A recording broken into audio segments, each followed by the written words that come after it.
أعوذ بالله من الشيطان الرجيم. بسم الله الرحمن الرحيم.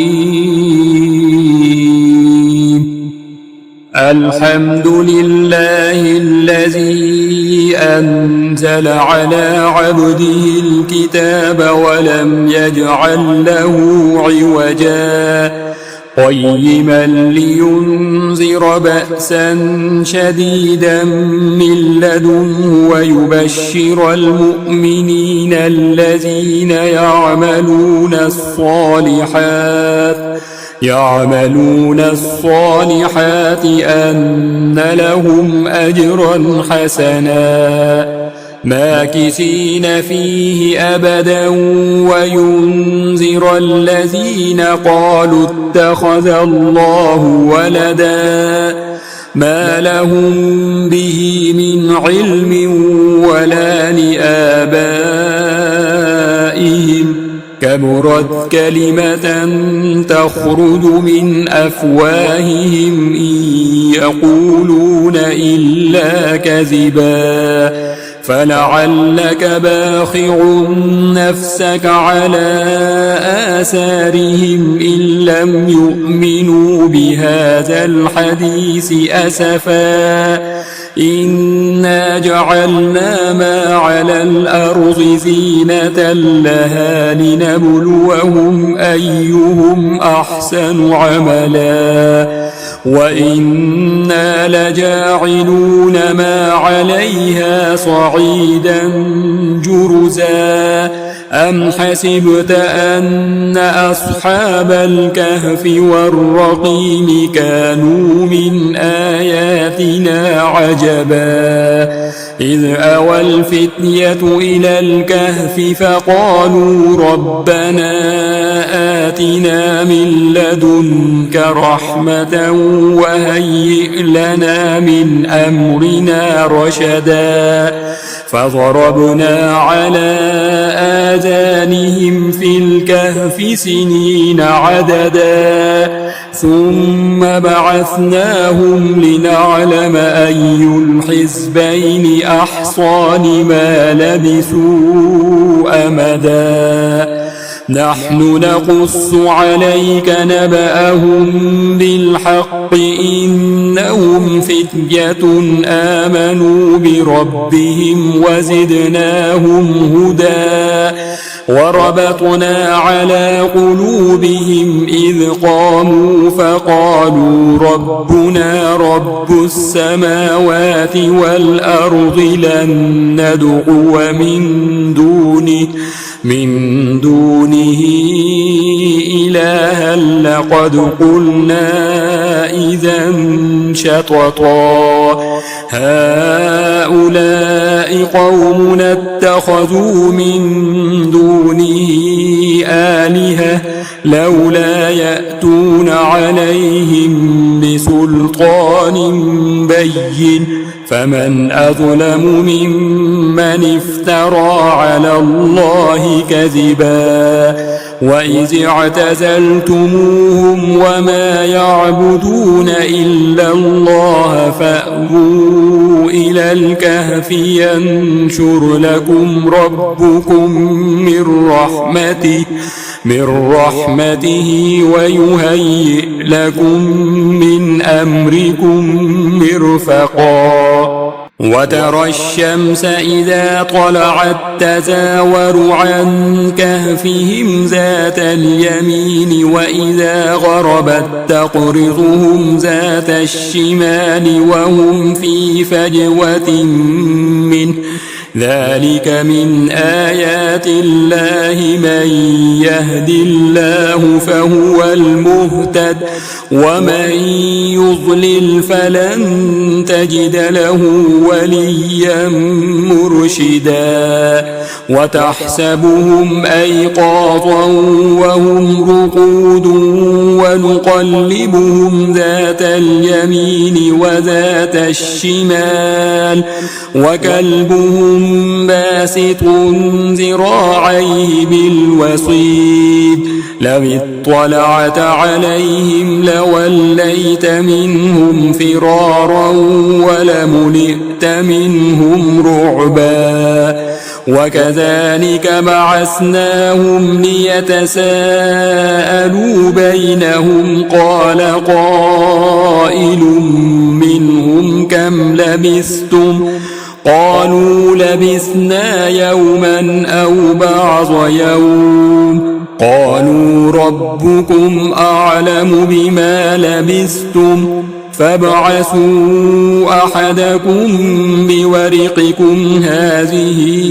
إلى المدينة فلينظر أيها أزكى طعاما فليأتكم برزق منه وليتلطف ولا يشعرن بكم أحدا إنهم إن يظهروا عليكم يرجموكم أو يعيدوكم في ملتهم ولن تفلحوا إذا أبدا وكذلك أعسرنا عليهم ليعلموا أن وعد الله حق وأن الساعة لا ريب فيها إذ يتنازعون بينهم أمرهم فقالوا ابنوا عليهم بنيانا ربهم أعلم بهم قال الذين غلبوا على أمرهم لنتخذن عليهم مسجدا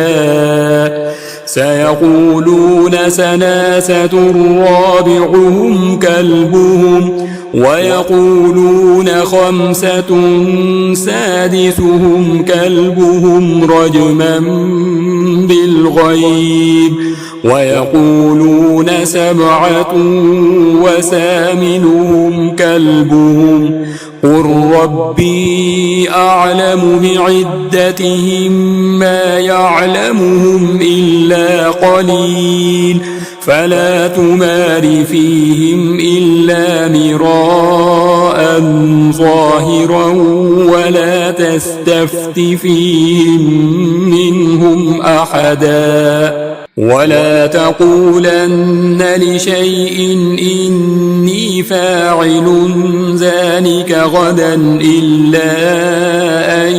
يشاء الله واذكر ربك إذا نسيت وقل عسى أن يهديني ربي لأقرب من هذا رشدا ولبثوا في كهفهم 300 سنين وازدادوا 9 قل الله أعلم بما لبثوا له غيب السماوات والأرض أبصر به وأسمع ما لهم من دونه من ولي ولا يشرك في حكمه أحدا واتل ما أوحي إليك من كتاب ربك لا مبدل لكلماته ولن تجد من دونه ملتحدا واصبر نفسك مع الذين يدعون ربهم بالغداة والعشي يريدون وجهه ولا تعد عيناك عنهم تريد زينة الحياة الدنيا ولا تطع من أغفلنا قلبه عن ذكرنا واتبع هواه وكان أمره فرطا وقل الحق من ربكم فمن شاء فليؤمن ومن شاء فليكفر إنا أعتدنا للظالمين نارا أحاط بهم سرادقها وإن يستغيثوا يغاثوا بماء كالمهل يشوي الوجوه بئس الشراب وساءت مرتفقا إن الذين آمنوا وعملوا الصالحات إنا لا نضيع أجر من أحسن عملا أولئك لهم جنات عدن تجري من تحتهم الأنهار يحلون فيها من أسابر من ذهب ويلبسون ثيابا خضرا من سندس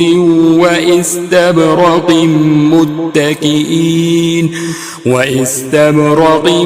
متكئين فيها على الأرائك نعم الثواب وحسنت مرتفقا واضرب لهم مثل الرجلين جعلنا لأحدهما جنتين من أعناب وحففناهما بنخل وجعلنا بينهما زرعا كلتا الجنتين آتت أكلها ولم تظلم منه شيئا وفجرنا خلالهما نهرا وكان له ثمر فقال لصاحبه وهو يحاوره أنا أكثر منك مالا وأعز نفرا ودخل جنته وهو ظالم لنفسه قال ما أظن أن تبيد هذه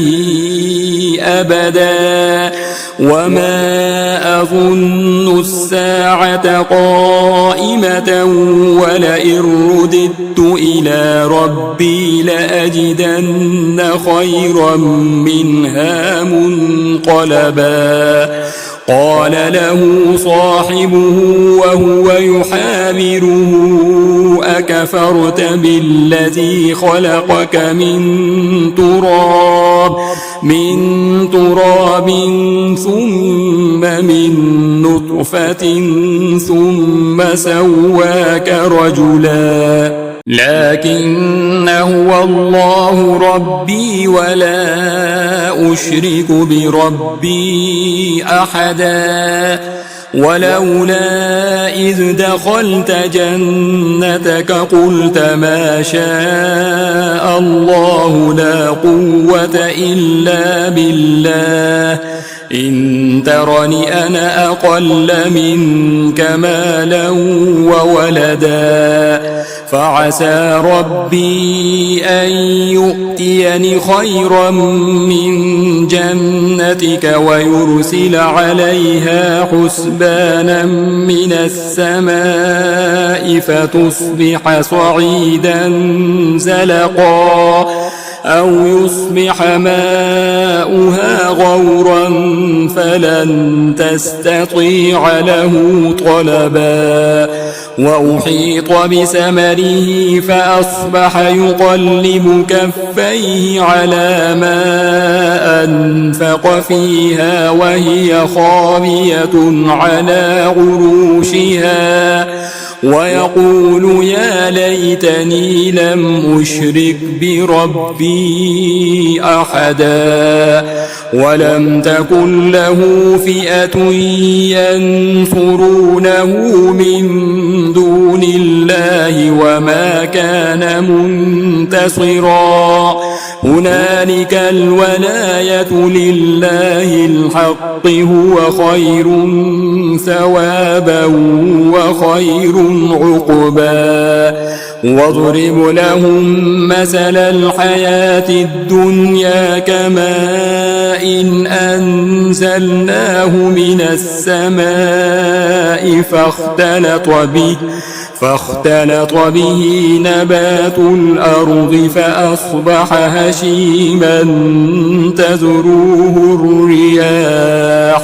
وكان الله على كل شيء مقتدرا. المال والبنون زينة الحياة الدنيا والباقيات الصالحات خير عند ربك ثوابا وخير أملا. ويوم نسير الجبال وترى الأرض بارزة وحشرناهم فلم نغادر منهم أحدا وعرضوا على ربك صفا لقد جئتمونا كما خلقناكم أول مرة بل زعمتم أن لن نجعل لكم موعدا. ووضع الكتاب فترى المجرمين مشفقين مما فيه ويقولون يا ويلتنا ما لهذا الكتاب لا يغادر صغيرة ولا كبيرة إلا أحصاها ووجدوا ما عملوا حاضرا ولا يظلم ربك أحدا. وإذ قلنا للملائكة اسجدوا لآدم فسجدوا إلا إبليس كان من الجن ففسق عن أمر ربه أفتتخذونه وذريته أولياء من دوني وهم لكم عدو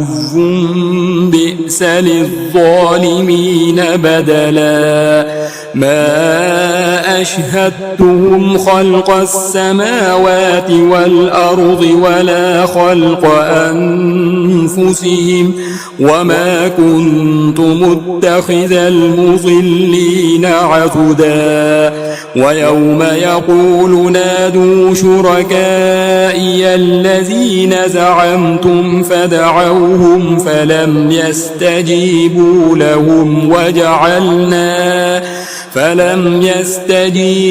لهم وجعلنا بينهم موبقا. ورأى المجرمون النار فظنوا أنهم مواقعوها ولم يجدوا عنها مصرفا. ولقد صرفنا في هذا القرآن للناس من كل مثل وكان الإنسان أكثر شيء جدلا. وما منع الناس أن يؤمنوا إذ جاءهم الهدى ويستغفروا ربهم إلا أن تأتيهم سنة الأولين أو يأتيهم العذاب قبلا. وما نرسل المرسلين إلا مبشرين ومنذرين ويجادل الذين كفروا بالباطل ليدحضوا به الحق واتخذوا آياتي وما أنذروا هزوا. ومن أظلم ممن ذكر بآيات ربه فأعرض عنها ونسي ما قدمت يداه إنا جعلنا على قلوبهم أكنة أن يفقهوه وفي آذانهم وقرا وإن تدعوهم إلى الهدى فلن يهتدوا إذا أبدا. وربك الغفور ذو الرحمة لو يؤاخذهم بما كسبوا لعجل لهم العذاب بل لهم موعد لن يجدوا من دونه موئلا وتلك القرى أهلكناهم لما ظلموا وجعلنا لمهلكهم موعدا وإذ قال موسى لفتاه لا أبرح حتى أبلغ مجمع البحرين أو أمضي حقبا فلما بلغا مجمع بينهما نسيا حوتهما فاتخذ سبيله في البحر سربا فلما جاوزا قال لفتاه آتنا غداءنا لقد لقينا من سفرنا هذا نصبا قال أرأيت إذ أوينا إلى الصخرة فإني نسيت الحوت وما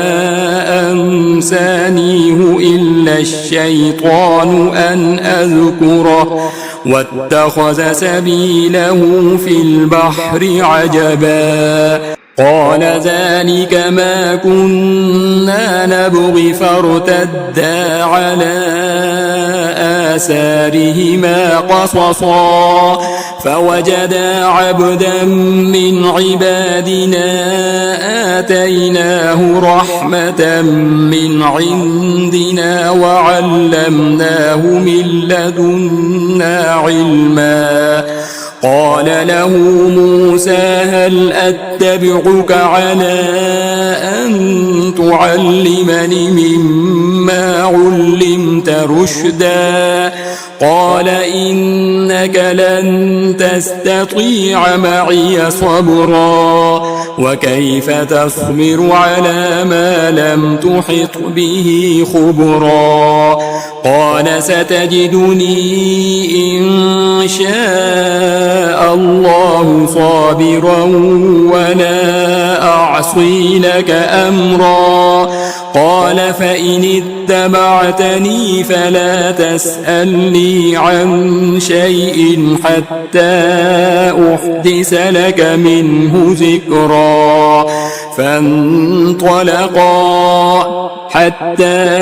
إذا ركبا في السفينة خرقها قال أخرقتها لتغرق أهلها لقد جئت شيئا إمرا قال ألم أقل إنك لن تستطيع معي صبرا قال لا تؤاخذني بما نسيت ولا ترهقني من أمري عسرا فانطلقا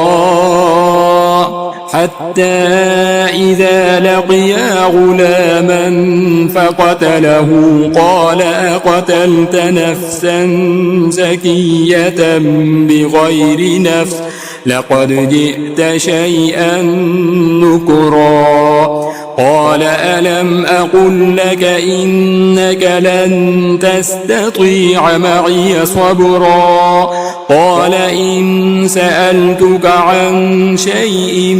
بعدها فلا تصاحبني قد بلغت من لدني عذرا فانطلقا حتى إذا أتيا أهل قرية استطعما أهلها فأبوا أن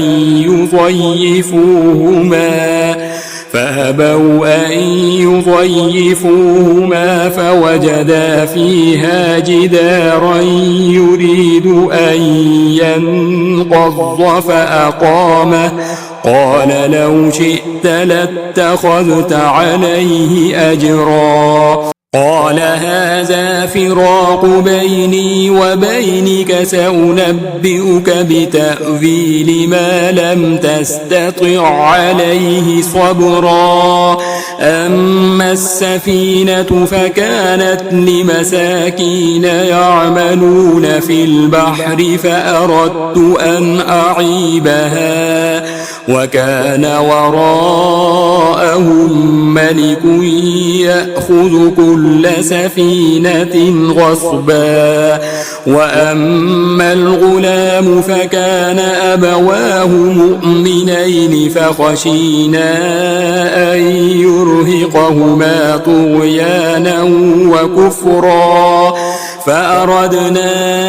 أن يبدلهما ربهما خيرا منه زكاة وأقرب رحما وأما الجدار فكان لغلامين يتيمين في المدينة وكان تحته كنز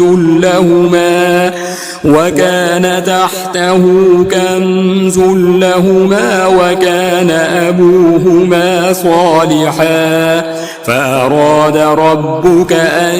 يبلغا أشدهما ويستخرجا كنزهما رحمة من ربك وما فعلته عن أمري ذلك تأويل ما لم تسطع عليه صبرا ويسألونك عن ذي القرنين قل سأتلو عليكم منه ذكرا إنا مكنا له في الأرض وآتيناه من كل شيء سببا فأتبع سببا حتى إذا بلغ مغرب الشمس وجدها تغرب في عين حمئة ووجد عندها قوما قلنا يا ذا القرنين إما أن تعذب وإما أن تتخذ فيهم حسنا قال أما من ظلم فسوف نعذبه ثم يرد إلى ربه فيعذبه عذابا نكرا وأما من آمن وعمل صالحا فله جزاء الحسنى وسنقول له من أمرنا يسرا ثم أتبع سببا حتى إذا بلغ مطلع الشمس وجدها تطلع على قوم لم نجعل لهم من دونها سترا كذلك وقد أحطنا بما لديه خبرا ثم أتبع سببا حتى إذا بلغ بين السدين وجد من دونهما قوما لا يكادون يفقهون قولا قالوا يا ذا القرنين إن يأجوج ومأجوج مفسدون في الأرض فهل نجعل لك خرجا على أن تجعل بيننا وبينهم سدا قال ما مكني فيه ربي خير فأعينوني بقوة أجعل بينكم وبينهم ردما آتوني زبر الحديد حتى إذا ساوى بين الصدفين قال انفخوا حتى إذا جعله نارا قال آتوني أفرغ عليه قطرا فما استطاعوا أن يظهروه وما استطاعوا له نقبا قال هذا رحمة من ربي فإذا جاء وعد ربي جعله دكا وكان وعد ربي حقا وتركنا بعضهم يومئذ يموج في بعض ونفخ في الصور فجمعناهم جمعا وعرضنا جهنم يومئذ للكافرين عرضا الذين كانت أعينهم في غطاء عن ذكري وكانوا لا يستطيعون سمعا أفحسب الذين كفروا أن يتخذوا عبادي من دوني أولياء إنا أعتدنا جهنم للكافرين نزلا قل هل ننبئكم بالأخسرين أعمالا الذين ضل سعيهم في الحياة الدنيا وهم يحسبون أنهم يحسنون صنعا أولئك الذين كفروا بآيات ربهم ولقائه فحبطت أعمالهم فلا نقيم لهم يوم القيامة وزنا ذلك جزاؤهم جهنم بما كفروا واتخذوا آياتي ورسلي هزوا إن الذين آمنوا وعملوا الصالحات كانت لهم جنات الفردوس نزلا خالدين فيها لا يبغون عنها حولا قل لو كان البحر مدادا لكلمات ربي لنفد البحر قبل أن